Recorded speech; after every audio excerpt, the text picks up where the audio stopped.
Le grand direct des médias, Jean-Marc Morandini. Ce matin, nous avons décidé de nous intéresser à la TNT. Est-ce le grand décrochage? Les chaînes de la TNT ont-elles perdu la main? Depuis plusieurs semaines, les audiences plongent au plus bas, de nombreuses reprises le soir. Alors bien sûr, il y a des exceptions, comme hier soir W9 qui a fait 1 600 000 avec un téléfilm, avec un film, mais globalement, c'est vrai que ces audiences sont en baisse de façon spectaculaire. Un seul exemple, samedi soir, 10 chaînes de la TNT flirtaient autour des 200 000 téléspectateurs. Il est vrai que c'est de plus en plus difficile pour ces chaînes de dépasser le million. Alors pourquoi de tels scores? Y a-t-il le feu à la TNT? Pour en parler avec nous, deux spécialistes médias. Patrice Gascoin, bonjour. Bonjour. Vous êtes journaliste à TV Mag.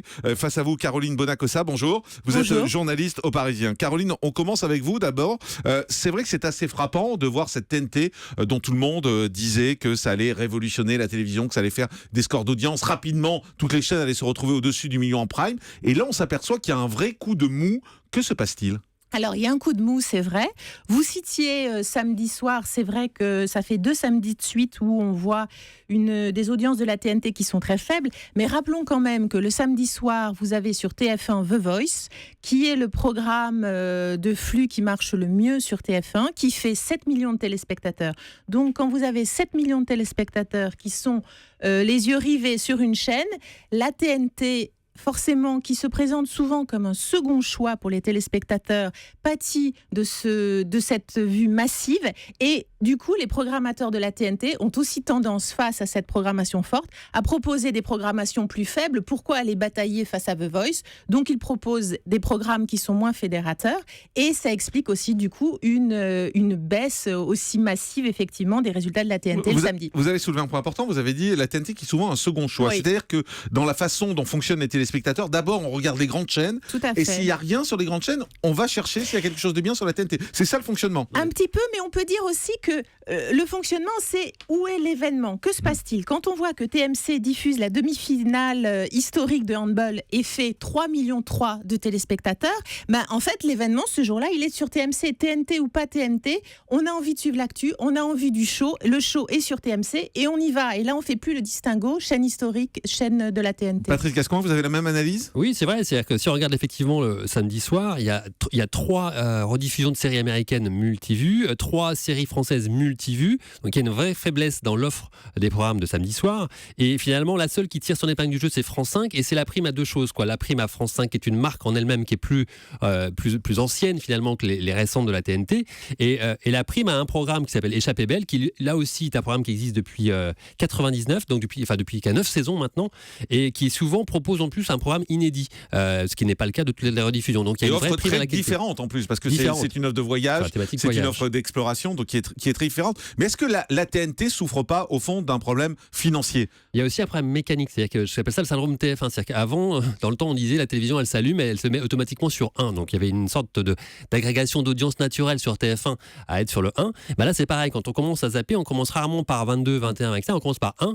Donc c'est plus facile d'être bloqué sur un programme entre 1 et 10, on va dire, plutôt qu'entre 11 et 20. C'est un côté un peu mécanique. Mais est-ce qu'il y a un problème d'argent? Est-ce que la TNT a aujourd'hui assez d'argent pour faire des programmes en prime? Je rejoins ce que dit Caroline, c'est-à-dire que lorsqu'on a déjà un plus petit budget qu'une grosse chaîne classique, est-ce qu'on va investir beaucoup d'argent un samedi soir pour lutter contre The Voice, qui est un mastodonte énorme, qui bénéficie d'énormes moyens, ou est-ce qu'on l'investit ailleurs en semaine ou en access, comme le fait par exemple D8, en l'occurrence D8 c'est un mauvais exemple, parce que c'est pas forcément très très cher, c'est un autre problème, mais on va investir ailleurs sur d'autres cases moins compétitives, moins concurrentes. Caroline Bonacossa, est-ce que la TNT est finalement condamnée à être une série de chaînes de second ordre?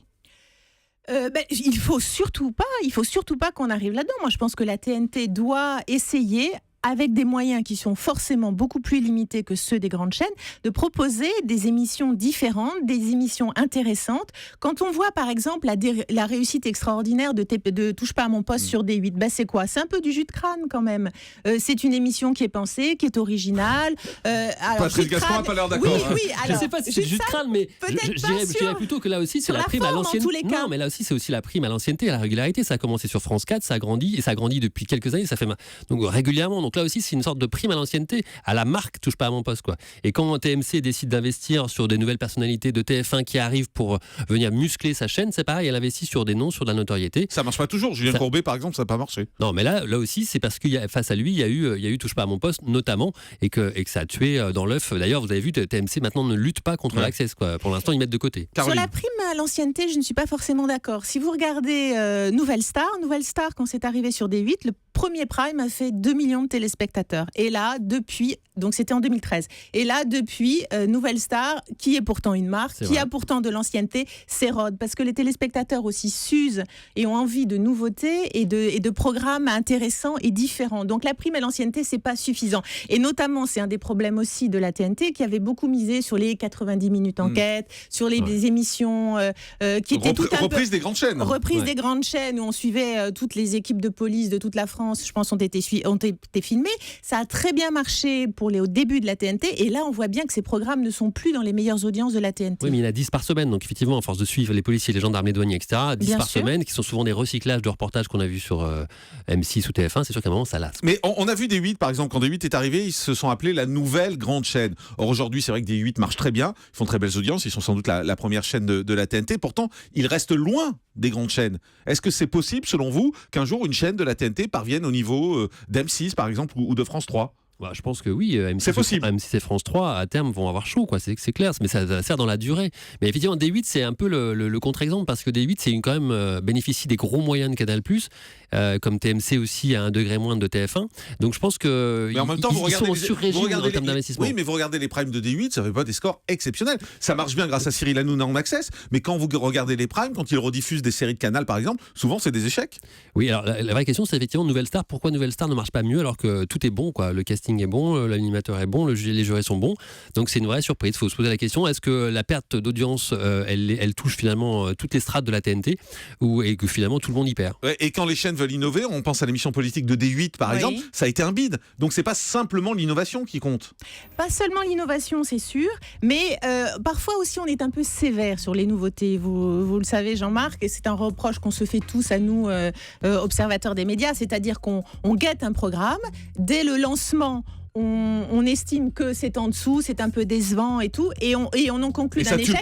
Alors qu'un programme a besoin, on le sait tous, de s'installer. On parlait de TPMP. TPMP, effectivement, ça a commencé sur France 4 modestement, et ça a grandi, ça a progressé et ça s'est installé. Le grand direct des médias, Jean-Marc Morandini.